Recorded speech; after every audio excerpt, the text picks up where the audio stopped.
What is up, everybody? Welcome to Football Diehards. We have Week 17. I'm here with Jamie, as always, on a Sunday. Jamie, what is up? You looking forward to Week 17 here? Yes, sir. Good morning and happy New Year to you. How you looking today? You got your lineup set yet, or still some tinkering to go?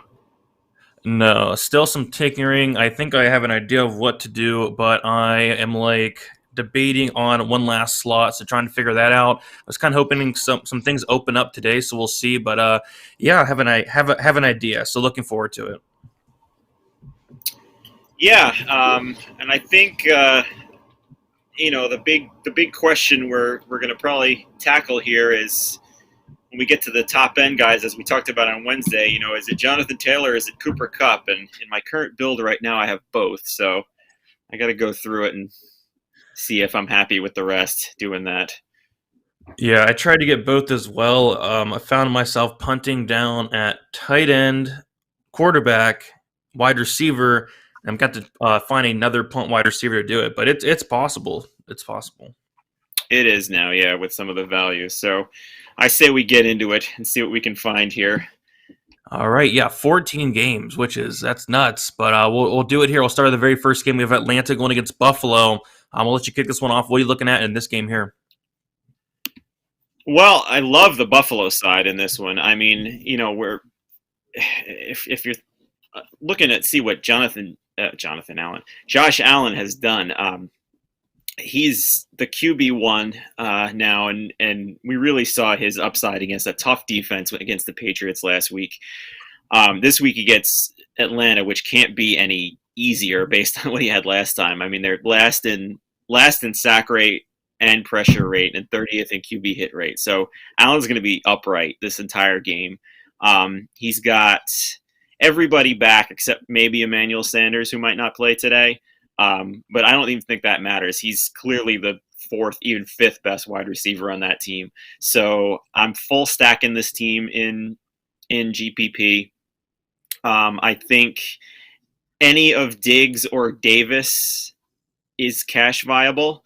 And Allen is too if you want to pay up at quarterback. I'm not because of the value we have, but I think all these guys are viable pretty much in any format.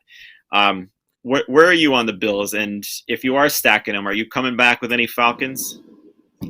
If I'm stacking it, I don't think I am. I mean, if anybody, it would be Russell Gage, 5,600, but not too excited about it. I think I might just stack it and not run it back like I have done before, and it has worked out. But yeah, you mentioned it. Josh Allen, phenomenal play, 8,000. Won't get there in cash because I'm going with somebody else we'll talk about. But somebody interesting that I do want to get your thoughts on.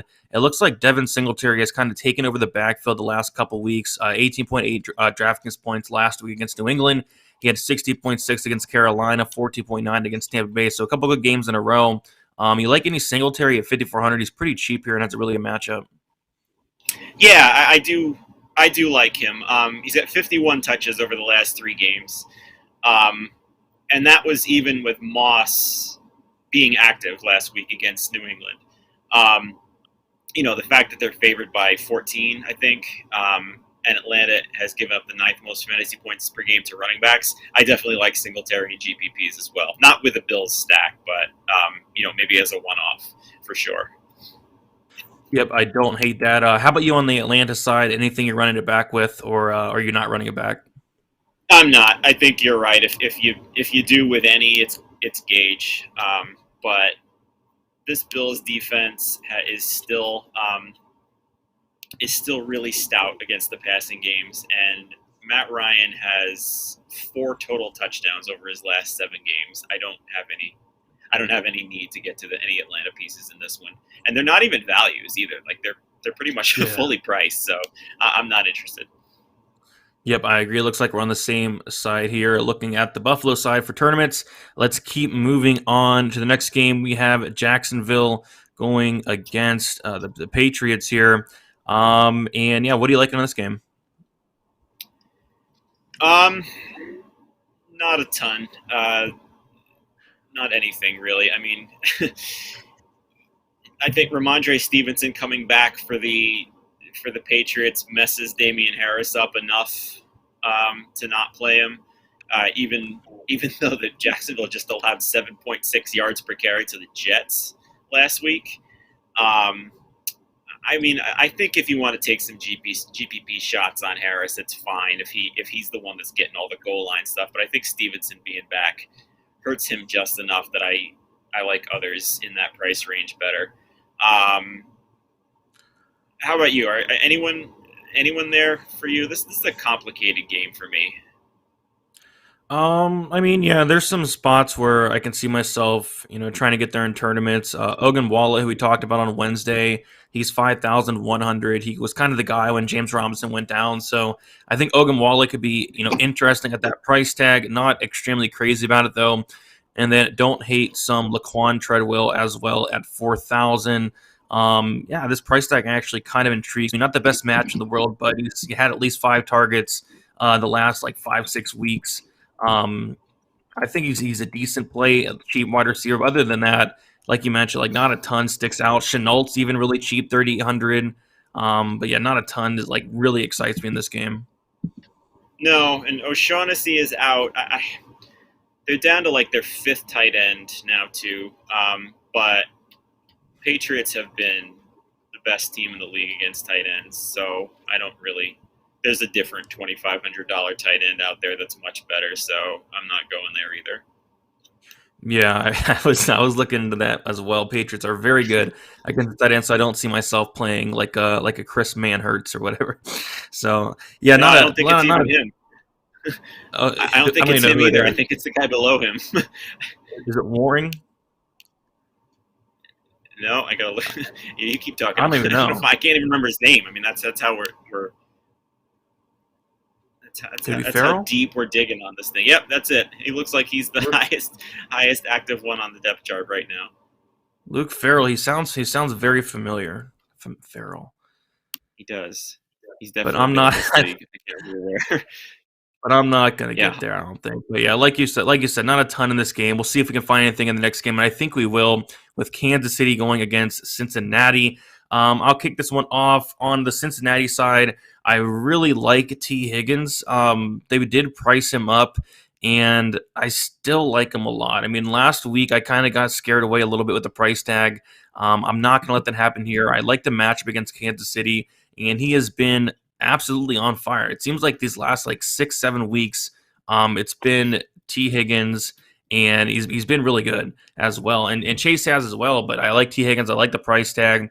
So T. Higgins is the guy I'm looking at. Not going to get there in cash because you really can't if you want to play like a Taylor in a cup. But for tournaments, I do like some Higgins. And that's about it on the Cincy side. I don't hate Chase as well. A little bit more expensive at 7,600, but it's Higgins for me. How about you on the Cincy side? And then what are you looking at on the Chiefs side? I'm with you on Higgins, and I also don't hate Mixon. The Chiefs, if they're able to keep it close, this has kind of shootout written all over it, and the Chiefs have been much more vulnerable against running backs than they have been in the passing game lately. So Mixon's in a kind of a tricky price tag there, but I don't know. I mean, I haven't used him. But I think this game's going to go over the 51-point total, so I think Mixon is viable as well. On the Chiefs side, the last 3 games, Mahomes has been Mahomes with 73% completion percentage, over 9 yards per attempt. So I like him. I am a little concerned with Tyreek Hill based on the comments. I mean, it's been a week, but they publicly said that Tyreek was exhausted after having COVID, after a 42% snap share and only 2 targets. I'm still, if you're stacking Chiefs, I think you still got to use them, but I don't know. I don't think I'd get up there in cash if you had the room for him, just because. I just don't see, there's downside still, but I'm sure he's going to be fine. And then Kelsey is back as well. So I think this is a good stack on this side. Where are you on? What do you think of Tyreek Hill? And then what about also Darrell Williams with Edwards-Helaire out? Yeah, those Hill comments are pretty concerning, right? So I definitely know I'm not going in there in cash because I'm going up and get Cooper Cup instead. But yeah, I think for tournaments, it's not going to scare me away completely. I think it might scare a lot of people away. Maybe Hill will come in at lower ownership, but yeah, I'm not going to completely shy away from him. But yeah, it's not something you do want to hear if you're going to be very high on Hill. And then yeah, like you said, it looks like Edwards-Helaire is out. So yeah, Williams 5,800. Like you said, it's a very very good game to stack here, and it's a high total as well. I forget the total off the top of my head, but yeah, Darrell Williams looks like he's going to be the lead guy, and at 5,800 in a game like this, I think it's a pretty good way to look. Yeah, and he was featured in the passing game the last time Edwards-Helaire was out, and the Bengals have given up the second most catches to running backs, and they also lost their linebacker Jermaine Pratt to COVID too. So that really helps the Chiefs' running game, especially in the pass. So I really do like Williams in any format. Yep, I like him as well. I'm trying to take a look. Yeah, Tyreek Hill coming in at the fourth highest owned wide receiver at about 11%. So still, definitely up there. But yeah, I think Tyreek Hill is a very, very intriguing GPP option today. Yeah, so do I. I've used him once in the 5 lineups so far that I have. I might just keep it there. I'll see if I feel the need to get a little more exposure there. But I mean, you can't say he's a bad play for sure, especially in this game. Yep, definitely. But we'll keep moving on to the next game. We have Philly going against Washington. And yeah, I don't like a ton in this game. On the Philly side, I like Jalen Hurts. He was going to be my cash quarterback if Jimmy Garoppolo was playing, but Jimmy Garoppolo looks like he's not playing, so it's not going to be him. But yeah, Jalen Hurts I still think is a very good play, especially in tournaments as well. I like him in cash. There is a guy I like instead, though, like I mentioned. But yeah, great matchup against Washington, like a very, very good matchup against Washington. I think Washington's given up the most DraftKings points to opposing quarterbacks. And in terms of stacking Jalen Hurts, if anything, it would be with Dallas Goedert, who is 5,100. Those are the two guys I'm looking at on Philly. It looks like Miles Sanders is out. Looks like Jordan Howard's going to play. Not too much interested in this running game. How about you? Any interest in the running game for the Eagles? And then what do you like on the Washington side? Yeah, not with Howard expected to play. If Howard was out, I'd be all over Boston Scott there. But I think you still can play either one of those guys in tournaments. But I think with such a mobile quarterback as Hurts, he's going to take too much rushes away from them to really have them either one of them have a ceiling. So I'm with you though. Hurts, Goddard, Stacks is the way I would play the Eagles side. As far as Washington goes, the only thing I can really get semi excited about is Jarrett Patterson, who is going to be the lead back with Antonio Gibson out. The entire Washington offense has been so bad lately that it's tough to trust any of them. But I mean, Patterson is 4,800, expected to get more than half the carries. Philadelphia has given up the ninth most DraftKings points per game to running backs.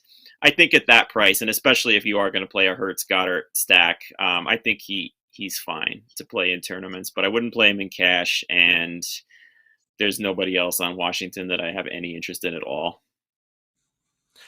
Yeah, I'm right there with you. It would be Patterson if anything. Like if I was to run it back, I'd be him. But yeah, like you said, I'm not too excited about it, honestly. So yeah, not a game I'm too excited about in general, but more so on the Philly side for me. Was there anything else that we missed in this game? Um, no, I don't really see anything past what we talked about on this one. I think it's a one to either do that or just bypass. Yep, sounds good to me. We'll go to the next game. We have Tampa Bay going against the New York Jets, and I'm liking some things on the Tampa Bay side here. Ronald Jones, like him a lot, 6,300. He did pretty well last week, and last week he was against Carolina, who one of the best run defenses in the league, and now they're giving him the Jets. I think it's a really good spot here for Ronald Jones. I like the price tag, although he did get priced up, 1,200 from last week. I'm still going back. Love the matchup. The Jets, I think they've given up the most DraftKings points to opposing running backs. So yeah, really like Jones. And then also Antonio Brown is questionable. Looks like he's going to play, barring a setback. So 6,100. We talked about it Wednesday how He got priced up from 4,900 last week, which was nuts. But he's still probably too cheap at 6,100. It looks like Evans is going to play, but they're saying he's going to be kind of limited in his playing time there. So I don't think it's going to affect Brown that much. I can still see Brown getting like 10 plus targets. So yeah, those who I'm liking right there, Ronald Jones and Antonio Brown, all over them. How about you? Are you liking those guys as well? And then anybody else I missed on the Bucs side? Yeah, the same for me there. Right now we have Brown as the highest owned wide receiver. I'm curious if that's going to go down at all over the next couple of hours with the news that Evans is going to play, even in a limited fashion. The only thing really that's changed for me is, when we talked on Wednesday, Brown, even at 6,100, was a cash lock for me with the expectation that he would be fine and play and Evans would not. I still think he's one of the better cash plays out there, but I'm not calling him a lock anymore just because, he's got concerns with him. Evans being back, obviously, even in a limited fashion, will hurt his target share a little bit. Like you said, I think you can still predictably bank on 8 to 10 targets for him, which makes him certainly cash viable, especially against the Jets. But I don't think you have to actually force him in anymore. And then just in GPPs, I'm going back to my call from last week. Cameron Breit scored 1 touchdown, and he got that second target, and he almost got the double touchdown that I wanted from him. But he's 2,900. He's now in a 3-way tie for the NFL in red zone targets among tight ends with Dawson Knox and Pat Freiermuth. So I'm again heavy on him as a GPP tight end. Nice. I like it. Looks like Ronald Jones is coming in at 9% owned. My bad, 14% of which makes him the fourth highest owned running back there. I'm going to take a look and see where Breit was at. Do you know how owned Breit was last week? He was sub 1%. Sub 1%. There you go. Yeah, he did really well, outscoring Gronk, who was like double the price. Looks like Breit is 1.48% projected, 18th highest owned tight end. There you go. Yeah. I like more it. than Evan Engram, huh? Or Evan Engram. We'll talk about him. But Okay. On the Jets side, there's really one guy only that's sticking out for me, and I actually really like him quite a bit. It's going to be Berrios. Played some of them last week. It worked out well. 6 targets, 5 receptions, 15 points at 3,500. They did price him up 200, but going to be going right back. Looks like no more. Crowder's doubtful. So he's going to be that guy. So 3,700. Berrios, don't hate it at all. So I like Berrios there. How about you? Do you like Berrios as well? And anybody else on the Jets you like him? No, he's the only one. He's in my cash for sure. I'm 3,700. That's a pretty easy call for me. I don't think I'd play him in tournaments just because it's not an upside play here. Tampa Bay should control this game pretty well, but when you figure the Jets are going to be playing from behind, those under routes to Berrios should be pretty prevalent in the second half. Like you said, he got 6 targets, only about 7.5 yards per target. But for 3,700 in cash, that's all you need for him to do. I mean, I'll take a 5 for 50 game on 8-9 targets in this game, no problem for 3,700. He doesn't have to score, so that's a pretty easy one for me for cash. Yep, I like that as well. Berrios coming in at the 17th highest owned wide receiver at about 6.5%, which seems a little low, but yeah, I like it. I like the value. It allows you to do other things in your lineup, so I'm going to have a decent amount of them today. Yes, so am I. All right, we'll move on to the next game. We have Miami going against Tennessee. I'll let you kick this one off. What are you liking in this game here? This one's an odd one. I think there's 2 standout plays in this game, and it's basically the opposing wide receiver ones. Waddle, you have to like, right? I mean, Miami is pretty much manufacturing their offense around him. He's got 84 targets from Tua, 5 touchdowns. Tennessee's given up the 3rd most fantasy points per game to wide receivers. We saw in that win against New Orleans that they were just committed to making him the reason they were going to win. They're still fighting for the playoffs here. So I really like him as their centerpiece. I don't think he's going to, price-wise, I don't think he's going to wind up fitting in my cash games. But he's certainly a good cash play, and love him in GPPs. So do you like Waddle as well? And then what's your thoughts on A.J. Brown on the other side?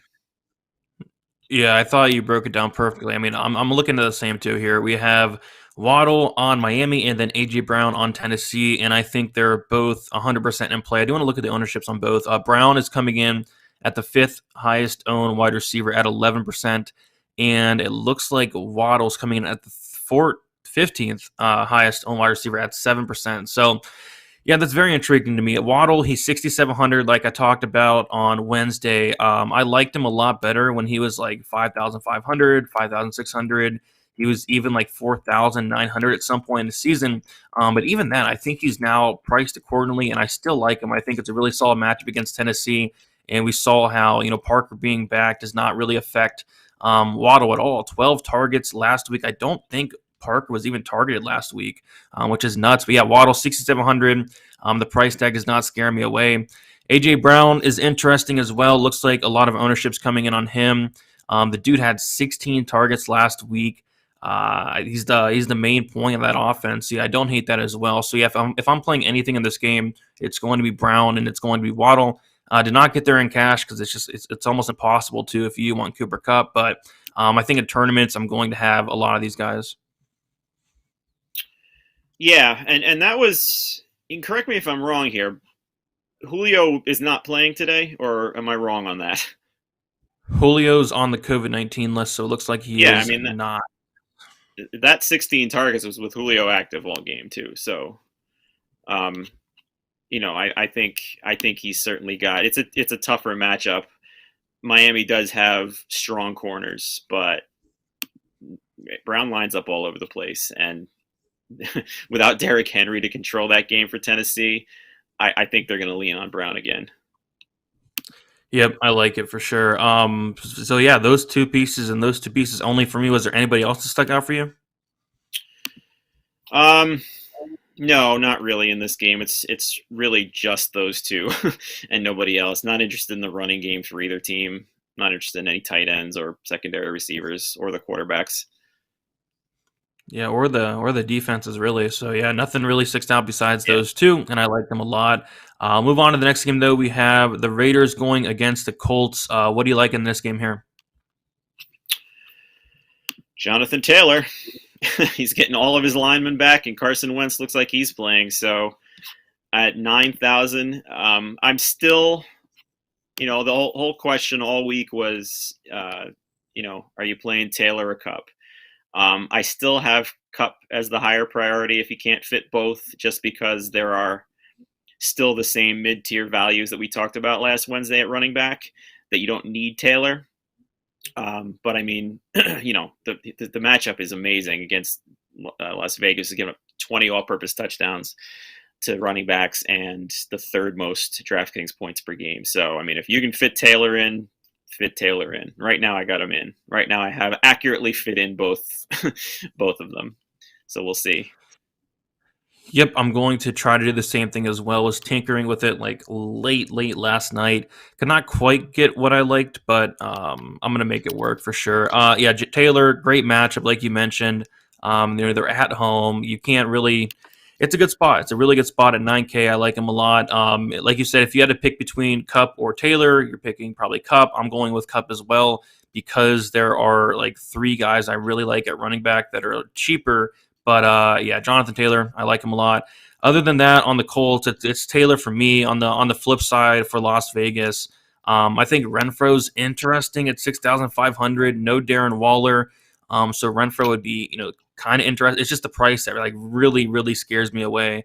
I think he's probably a tad overpriced here. And then also Mareu at 3,800. I like him a lot at tight end. No Waller is going to open up a lot of things. Not the worst matchup in the world. Colts are like, not dead last, but like I forget what they're ranked in terms of the tight end, but they're not great. So good matchup for Mareu. It's a good 30th. matchup Yeah, for they're not 30th. very good. Yeah, so Murayu 3,800. I like him. I'm going to take a look at the ownership. Do you like Murayu as well? And then also anybody else you like on the Raiders? Yeah, for sure. I like him there. He's like you said, he's not Waller, but he's commanding targets in an offense that needs targets commanded. Even like he's shown upside. He had 16.8 yards per catch last week. So it's not just these short routes for cash. Like he can actually get you some points there. So I do like him at under 4,000. Um, and I think you can use Josh Jacobs just because his touch count is so high without Kenyon Drake, but I personally have not done it. Yeah, I don't have much Jacobs this week, but yeah, Murayu coming in at the 10th highest owned tight end at about 3%. Wait, yeah, 3%, which seems really, really low. Yeah, that's very low, and I think that's a nice GPP target then. For sure, I like it. But yeah, that's about it for this game for me. I think we touched on everything. Was there anything we missed on this one? No, I think we can move on from this one. All right, let's go, Jonathan Taylor. Here we go. All right, we have New York Giants going against Chicago Bears. I'll let you kick this one off. What do you like in this game here? So I have David Montgomery as a core play in cash. His over the last 4 games, he's not only commanding over 80% of the running back touches, but he's also got 7.7 targets per game. He's not running efficiently, but that should change today. The Giants are so beat up, can't stop the run. They've given up the 7th most fantasy points per game to running backs. And he's just his bankable touches there at 6,500 just strikes me as way too cheap. So I'm not fading him in cash. I think you can play him in GPP as well and correlate with the Bears defense. I mean, the Giants are playing, some ridiculous combination of Jake Fromm and Mike Glennon at quarterback, who last week against the Eagles averaged an unbelievable 2.7 yards per attempt. They don't have any receivers. They're all out except for Kenny Golladay. And he's going to have Jalen Johnson on him. So I'd honestly be shocked if the Giants scored a touchdown this week. Wow. If they get close enough, maybe 3-6 points. If they had an over-under of 10, I don't know what their team total is offhand. If it was 10, I would bet the under. Wow, there you go. But yeah, I agree. I like the Bears defense quite a bit, 3,200, and then that correlation with Montgomery. Montgomery as well as a core play for me. And then, like you said, on the Giants side, there's so many missing players, so you'd think something opens up. No Shepard, no Tony, no Slayton, no Ross. They're missing all the wide receivers, but there's just not anybody I'm excited about. I don't really want to get to Golladay. Evan Ingram would be the one guy on the Giants I'd look at, but with Murayu, available now with no Waller, I'm not even looking at that. So yeah, it's same thing for me. It's Bears 3,200, it's Montgomery 6,500, and I don't mind like a share or two of Allen Robertson just because of how cheap he is, and I do like the matchup. But other than that, I think it's mostly Montgomery and the Bears for me. Yep, I would tend to agree. Andy Dalton is starting at quarterback. No idea why. I don't understand his quarterback decisions at all. Foles won them the game last week. They don't need to tank because they're giving their pick to the Giants. So I don't understand their quarterback situation at all in Chicago. Yeah, who knows for sure. Montgomery coming in at the 3rd highest owned running back at about 15%. So yeah, definitely getting some ownership, and rightfully so. And just trying to take a quick peek. The Bears defense coming in at 6%, the 3rd highest owned tight end. So yep, that's what I'm looking at for this game. But we'll move on to the next one. We have the Rams going against the Ravens, and a lot sticks out on this game. I'll kick this one off on the Rams side here. For tournaments, I really like Matthew Stafford, really like attacking this Baltimore defense through the air, and also matching him up with Cooper Kupp, 9,500. Cooper Kupp is a priority for me at 9,500. It may seem like a lot, but we touched on Wednesday how, honestly, he probably could be priced up to 10K. I mean, this is a guy that has not only been phenomenal all year, but he's been very consistent as well. So And then on top of that, it's a great matchup. So 9,500, I really like Cup. Don't hate some shots on Odell Beckham Jr. as well, 5,700. I really have been liking what I've seen from him. He's been getting a lot of targets as well. Great matchup. And then Sony Michel, 5,800 as well. Michelle, somebody I like. No Henderson. Cam Akers is questionable, and it says he will not play, actually. So even better. Sony Michel was already somebody I was looking at. He's going to have the backfield to himself. Not the best matcher in the world, but yeah, I like Michel as well. So yeah, lots sticking out for this game, more so on the Rams side. How about you on the Rams side? You liking those same guys? Anybody I missed? And then what do you liking on Baltimore? You said the Rams perfectly, and I'm handling it the exact same way.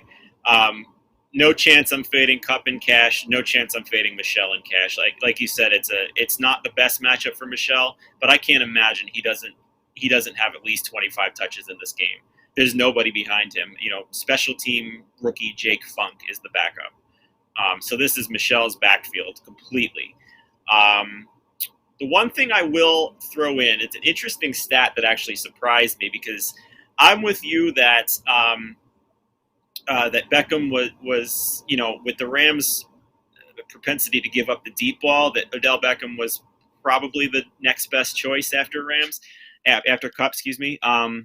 But Van Jefferson's average depth of target is actually higher, believe it or not. So I am going to go back, because I overloaded Odell as my second wide receiver in the Rams stacks I have. But I am going to mix and match now just because of that, because I think I'm going to check our ownership. I think Odell is probably going to be – yeah, Odell is higher. Odell is 7.7%, and we scroll down, and Van Jefferson is 5%.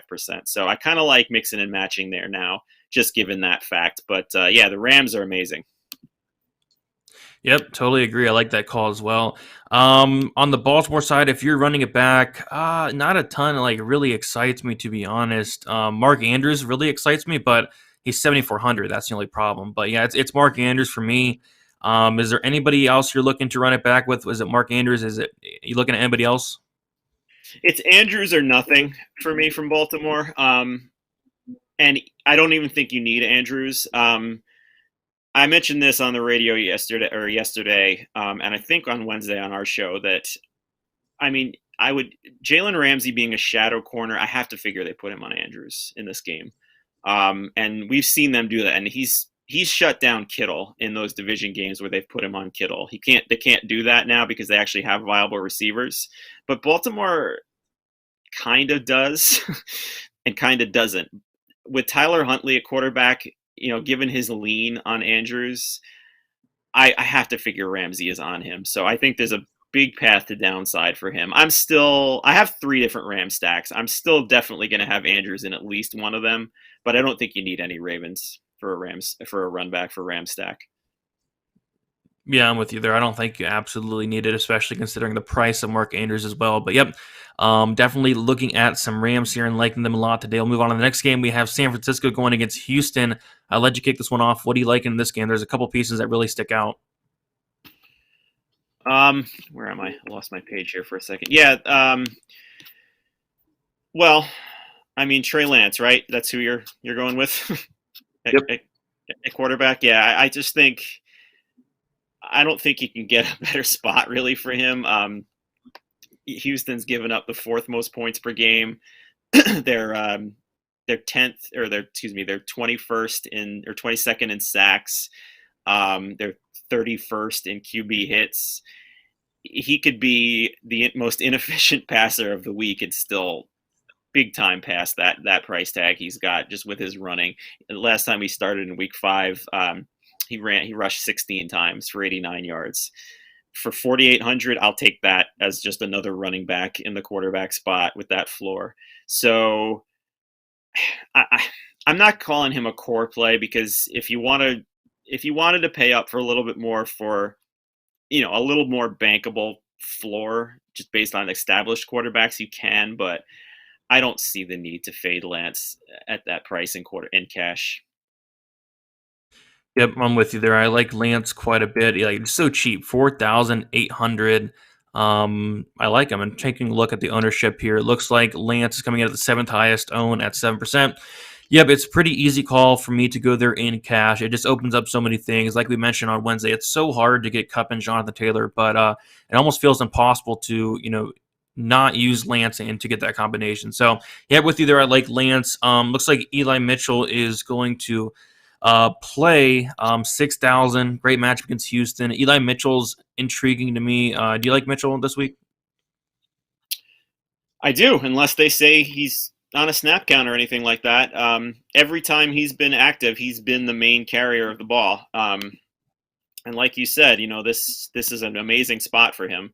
So unless you're worried about re-injury or limitations, I mean, fire him up at 6,000. Yep, agree. If he's full go, it's a great spot for him. And then also Kittle would be the other guy. And obviously very expensive, 7,100, but very good matchup here. Don't hate some Kittle as well. And then on the Houston side, there's just absolutely nothing. I think we touch on it every week how it's probably Cooks or nothing. So same thing, Cooks or probably nothing. Anything else for you to stick out on the Houston side? I'm okay with Cooks. He's back from COVID. Their whole offensive line is back from COVID, who they didn't have last week. It's not a great matchup, but he's been 30% target share the entire year, no matter who the quarterback has been. So yeah, I don't have him personally, but I'm fine using him at 6,000. One more thing on Lance also. When he started week 5, he didn't have Kittle or Ayuk. So that's something else to keep in mind when rating him amidst the rest of them. Yep, for sure. Sounds good. So, yep, liking Lance. I mean, he's so cheap. You don't need much. So I'm not expecting a ton, but you really don't need a ton there. So I think it's a good spot though. We'll move on to the next game. We have Denver going against the Chargers here. I'll let you kick this one off. What are you liking in this game? Not a ton sticking out from you on this one.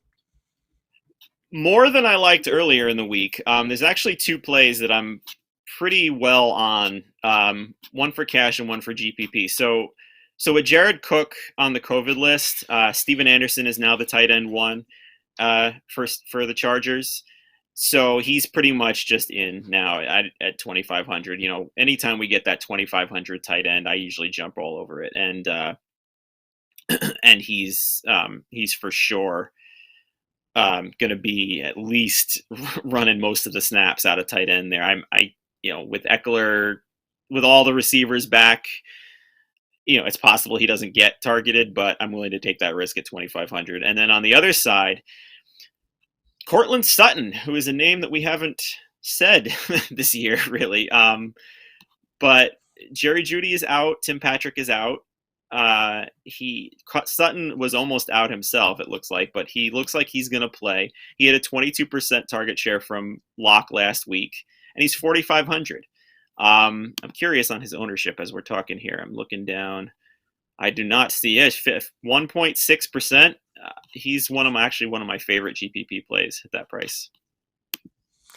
Yep, I like it. He's literally the only wide receiver for the most part. Yeah, I mean, 4,500, I think it's a good spot. Not going to go there in cash, but yeah, like you mentioned, tournament, viable for sure. And then you talked about Eckler on the Charger side. Those would be the 2 I'd be looking at. But yeah, don't hate some Sutton, especially at 1%. That's very intriguing. He's the only wide receiver pretty much. Yeah. It's not a good matchup for sure, but I really don't mind taking shots there, just based on that fact that I think he can bank on some targets for him. Yep. Any of these 3K guys you like in? Hinton would be the one guy, if anything, but don't really want to get there. Yeah, I didn't do it, but he would be the next one. I would think he's kind of multi-purpose. They've given him carries. They've lined him up in the slot. So I mean, I could see him being that surprise game, but I'm not doing it. Yeah, I'm with you there. But yeah, I think that's about it. Was there anything else that stuck out? I think Noah Fant could be intriguing. But then we have Albert O to worry about. Great matchup for them, but it's hard to. They just get in the way of each other. It feels like. Yeah. It's really Sutton or nobody else. How about the running backs? Are you interested? They're both expected to play. Both were questionable coming in here. Yeah, I like them. I like them both. I just wish one would be out and be so easy, and it'd be a lock. It'd be a lock just about because they both, do very well but they're both like 6,400, 6,200. I just wish one would be out. It'd make it a lot easier. So don't see myself getting there, but if somebody told me they were going to take a shot on him, I wouldn't hate it. Yep, I agree. The same. But preferred would be Williams, but 6,400. I'd rather you can pay down and get some guys that are going to kind of have the backfield to themselves. So don't see myself getting there too much. Yeah, I'm the same. I don't have them, but like you said, I can see, especially without those receivers and with the matchup that the Chargers are much worse against running backs. I can see them leaning on both of those guys. It's just a matter of they've been exactly 50-50 all year, so it's hard to really find upside from them. Yeah, I agree. They're going to probably lean a lot on the backfield, but just can't quite get there. We'll see what happens, though. We'll move on to the next game. We have a couple more to get through here. We have Detroit going against Seattle. I'll let you kick this one off. What do you like in this game here?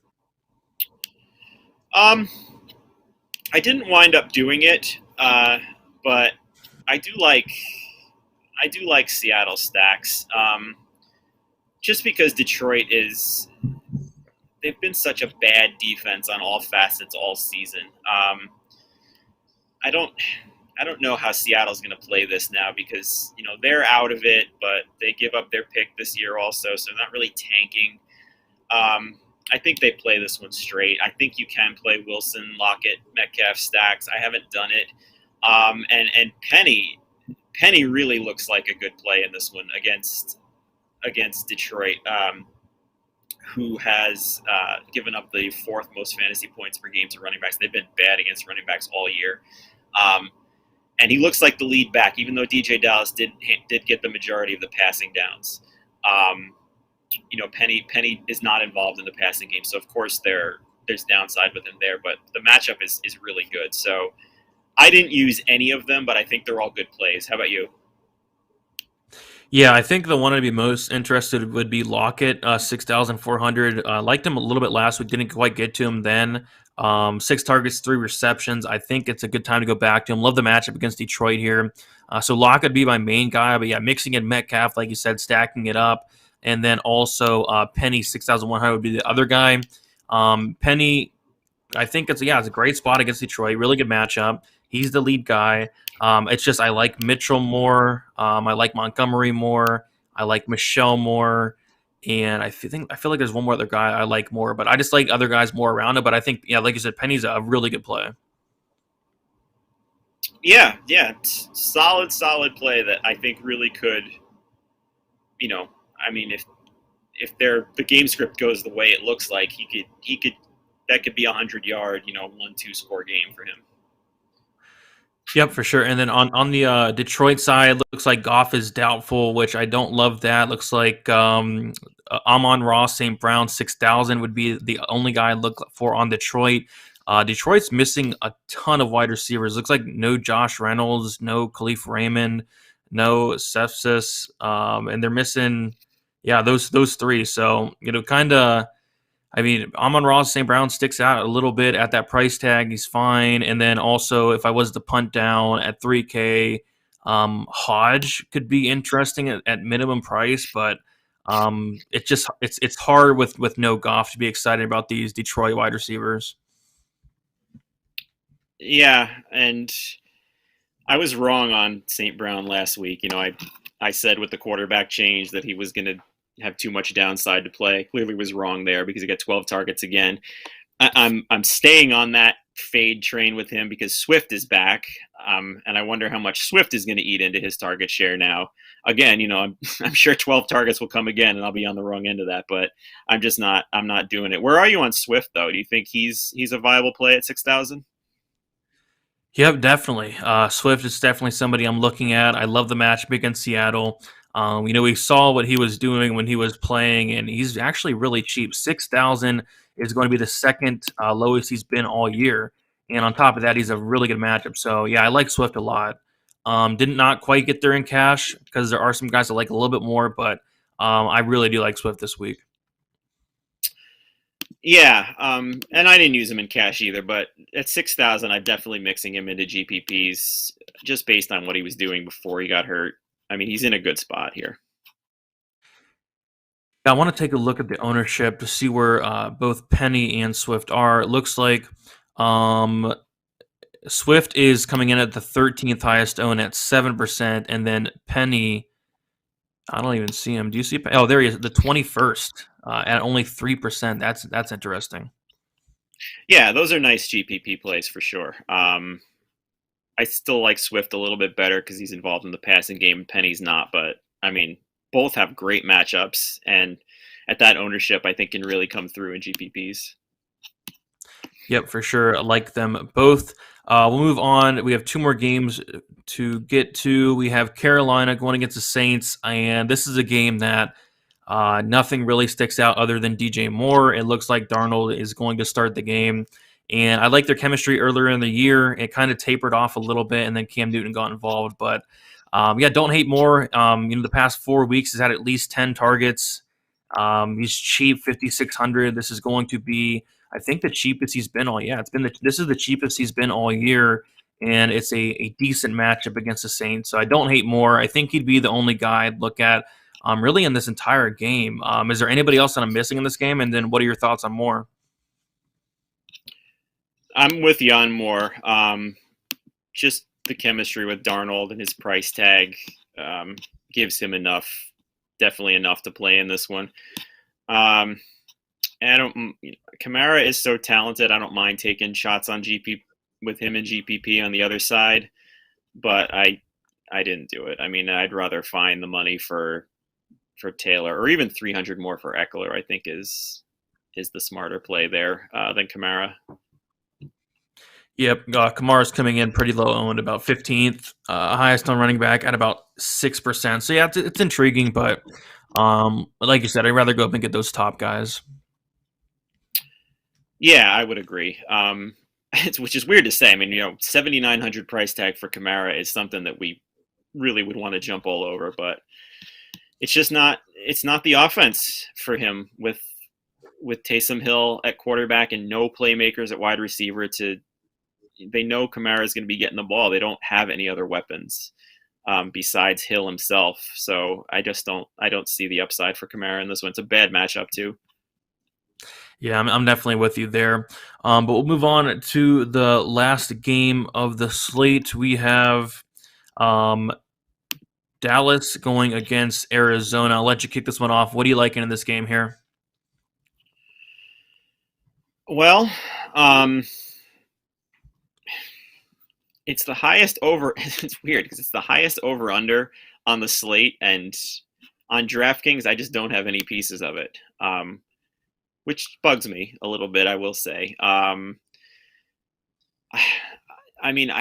Dak Prescott was so good last week that he really showed what he could do with a fully healthy offensive line and receiving core. The defensive matchup is worse for him with Arizona than Washington, obviously, but Arizona has their secondary has really hit some problems as well. So I think Dak is fine in any format. I think Dallas stacks are good in GPP, even though I didn't do it. The one thing I think might fly under the radar for people is the Dallas defense. With this over-under, I think it's going to be largely avoided, but they're first in pressure rate, they're first in interceptions, and they're third in QB hits. And Arizona lost their left tackle, and Kyler Murray has been awful lately. So I kind of like Dallas as a GPP defense that I don't think people are going to be playing.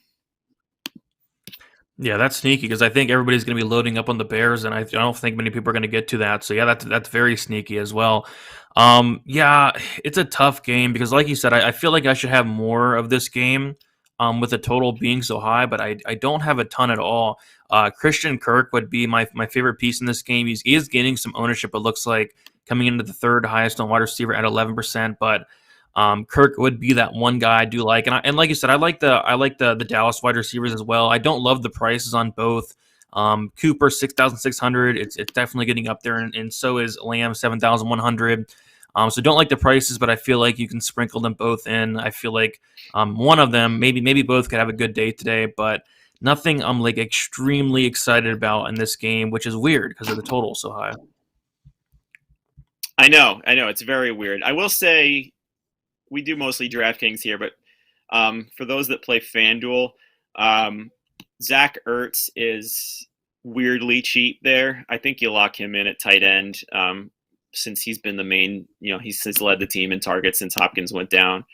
And then CeeDee Lamb is cheap on FanDuel as well. I have both of them in my FanDuel cash, and I feel better about that than on DraftKings, where I can't fit either one in or even try to. Yeah, that totally makes sense, for sure. But yeah, I think that is about it. We went through it all, 14 games this slate. So there was a ton to go through, but I feel like we picked out some good spots and hoping for a good day today. Yeah, and definitely pay attention. We might see if we get some shenanigans for the inactives reports that come out in about 20 minutes or so, because that could help change some things or finalize our lineups.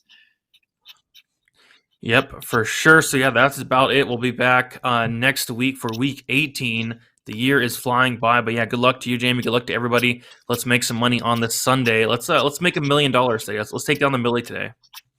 I want to hear it. I want to see that too. Yeah, I want to know some of the football diehards that took down the Millie. Let's do it.